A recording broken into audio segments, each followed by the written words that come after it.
అదే RTV app వార్తల్ని క్షణాల్లో చదివే అవకాశం ఉంటుంది. ఒక న్యూస్ పేపర్, ఒక టెలివిజన్ ఛానల్ మీ చేతుల్లో ఎప్పుడూ ఉంటాయి.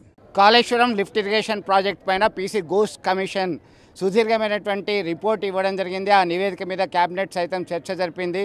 దీనిపైన తాజాగా అప్పటి ఇరిగేషన్ శాఖ మంత్రి హరీష్ రావు పవర్ పాయింట్ ప్రాజెక్టులో ఎక్స్ప్లెయిన్ చేశారు. దీనికి సంబంధించి ఇదిగో అరెస్ట్ అదిగో అరెస్ట్ అంటున్నారు. మరి దీనిపైన మనతో మాట్లాడడానికి మాజీ మంత్రి స్థానిక ఎమ్మెల్యే గంగుల కమలాకర్ గారు ఉన్నారు. ఇది ఎట్లా చూడొచ్చు? దీనికి సంబంధించి అయితే ఒక రిపోర్ట్ అయితే ఇవ్వడం జరిగింది.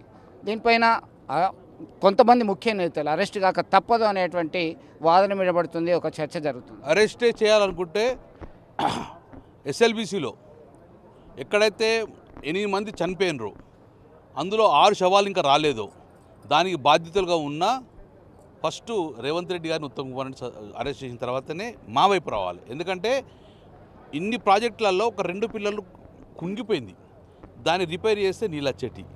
కేవలం ఆంధ్రాకు నీళ్లు పోవాలన్న ఆలోచనతో ఇక తెలంగాణ ఎండబెట్టే ప్రయత్నంలో భాగమే, అందులో ఏం లేదు. నిజంగానే అరెస్ట్ చేస్తా అంటే ఎందుకు అరెస్ట్ చేస్తావు? 40-50 సంవత్సరాలు ఉత్తర తెలంగాణ ఎడారిగా మారింది. శ్రీరామ్ సాగర్ ప్రాజెక్ట్ కట్టిన తర్వాత కాళేశ్వరం మాత్రమే కట్టడం జరిగింది.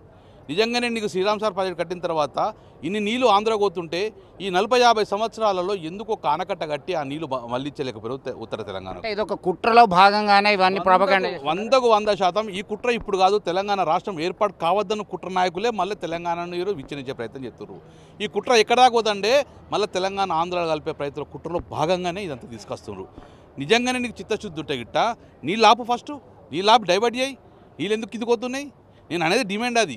ఈ కుట్రలో పెట్టుకో నిజంగానే ఘోష్, ఒకవేళ నిజంగానే ఘోష్ రిపోర్ట్ ఇచ్చిననుకో అసెంబ్లీలో పెడతావు కదా, ప్రత్యేక ఇన్విటేషన్ తోటి ఘోష్ కూడా పిలవండి అక్కడికి. నిజంగానే నువ్వు ఇట్లా ఇచ్చినావా? క్రాస్ చెక్షన్ ఘోష్ని మేము కూడా చెప్తాం కదా, నిజంగానే ఇచ్చినావా? లేకపోతే వీళ్ళు మాడిఫికేషన్ చేసినరా? ఆయన ఏం రిపోర్ట్ ఇచ్చినో వీళ్ళు ఏం మాడిఫికేషన్ తెలియదు కదా. నిజంగానే ఎవరైతే రిపోర్ట్ తయారు చేసినరో వాళ్ళు కూడా అసెంబ్లీకి రావాలి. ఈ మా క్రాస్ ఎగ్జామ్లో వాళ్ళు ఉండాలి డెఫినెట్గా, అప్పుడే మీకు క్లారిటీ వస్తుంది. అంటే దీనిపైన కేసీఆర్ అప్పటి ముఖ్యమంత్రి అన్నీ తానే వ్యవహరించారు, దీనికి చెప్పిన ప్లేస్ ఒకటి మళ్ళీ కట్టిన ప్లేస్ ఒకటి అనేది ఒక ప్రధానమైనటువంటి నివేదికలో ఉన్నట్టుగా తెలుస్తుంది. ఇది ఎంతవరకు వాస్తవం అంటారు? తమ్మిడిహెట్టి దగ్గర నీటి లభ్యత లేదు అని చెప్పేసి ఆల్రెడీ ఉమాభారతి గారు సిడబ్ల్యూసీ లెటర్ కూడా వచ్చింది. సిడబ్ల్యూసీ కూడా రాసింది ఇక్కడ నీళ్ళ లభ్యత లేదు. 63 టీఎంసీ నీళ్లు వివిధ రాష్ట్రాలు కూడా వాడుకుంటారు, ఇక్కడ కట్టినా లాభం లేదు. ఒకవేళ కట్టాలనుకో 152 మీటర్ల ఎత్తులో కట్టాలి. కానీ 152 మీటర్ల ఎత్తు కడితే 80% మన మహారాష్ట్ర గవర్నమెంట్ ఒప్పుకోదు. కాబట్టి సరైన ప్లేసు మేడిగడ్డ. అందుకే మేడిగడ్డ కట్టడం వల్లే కదా ఈ 10 సంవత్సరాలు పుష్కలంగా నీళ్ళు వచ్చినాయి కదా, భూమికి వరంత పంటలు పండినాయి కదా. మేడిగడ్డ వల్ల కదా ఎల్ఎండి మిడ్మానేరు వరదకాలం మొత్తం నిండుగా ఉన్నాయి కదా. అంతకుముందు ఎడారి ఉన్న ప్రాంతాలు కూడా నిండుగా మారిపోయినంటే మేడిగడ్డ చేయబట్టే కదా. సో మేడిగడ్డ వల్ల తెలంగాణ ప్రజలకు ఉపయోగపడ్డది. అందుకే ఈరోజు నువ్వు ఎంత కుట్రబడిన అవడంగా తెలంగాణ సమాజం నమ్మరు. తెలంగాణ సమాజం అప్పుడు కేసీఆర్ వెంబడారు, ఇప్పుడు కేసీఆర్ వెంబడారు. డెఫినెట్గా మీరు ఏం కమిషన్ చేసుకుంటారు, 100 మంది అరెస్ట్ చేస్తారా, 1000 మంది అరెస్ట్ చేస్తారా చేసుకోర్రి, కానీ తెలంగాణను మాత్రం ఎండబెట్టకండి.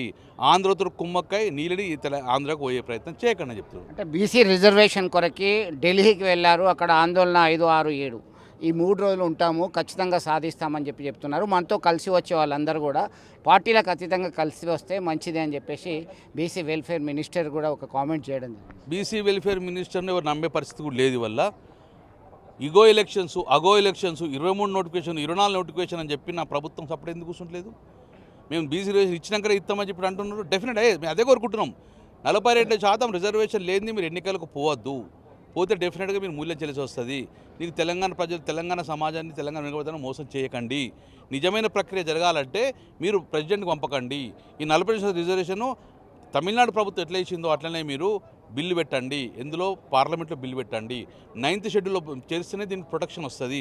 ప్రొటెక్షన్ వస్తేనే ఎన్నికలకు పోవచ్చు. 50% మించింది కాబట్టి మీరు ప్రెసిడెంట్కి ఇచ్చేసినాం, మా పని అయిపోయింది అంటే ఇక్కడ మీ పని అయిపోతుంది. డెఫినెట్గా మా పని అయిపోయింది, మేము ఏం చేయలేమంటే అట్లనే ఎన్నికలు పోతే ఇక్కడ మీ పని అవుతుంది అని చెప్పి మేము హెచ్చరిస్తుంది. పార్టీ ఫిరాయింపులు చేసినటువంటి 10 మంది ఎమ్మెల్యేలకు సంబంధించి స్పీకర్ నిర్ణయం త్వరగా తీసుకోవాలని సుప్రీంకోర్టు ఆదేశించినటువంటి నేపథ్యంలో మీ పార్టీ తరఫున ఉప ఎన్నికలు వస్తాయని భావిస్తున్నారా?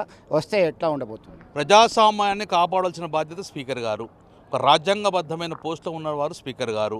సుప్రీంకోర్టు భారతదేశ అత్యున్నత న్యాయస్థానం సుప్రీంకోర్టు ఇచ్చిన డైరెక్షన్ను ఇంప్లిమెంట్ చేసి మీ బాధ్యత అని స్పీకర్ గారు చెప్పడం జరిగింది. నిన్నోడ మేము చెప్పడం జరిగింది. అలానే ఉంటే గిట్ట ప్రజాస్వామ్యం మీద ప్రజలకు నమ్మకం కలుగుతుంది. ప్రజాస్వామ్యం మీద, ప్రభుత్వాల మీద, ప్రజాపతుల మీద ప్రజలకు నమ్మకం కలగాలంటే స్పీకర్ గారు ఈ 10 మందిని డిస్క్వాలిఫై చేయాలి. చేస్తారని ఆశాభావం వ్యక్తం చేస్తున్నాము. చేస్తేనే స్పీకర్ గారికి గుర్తింపు వస్తుంది. చేయకపోతే డెఫినెట్గా ప్రజాస్వామ్యాన్ని కూని చేసిన స్పీకర్ గారు పేరు తీసుకున్నాడు.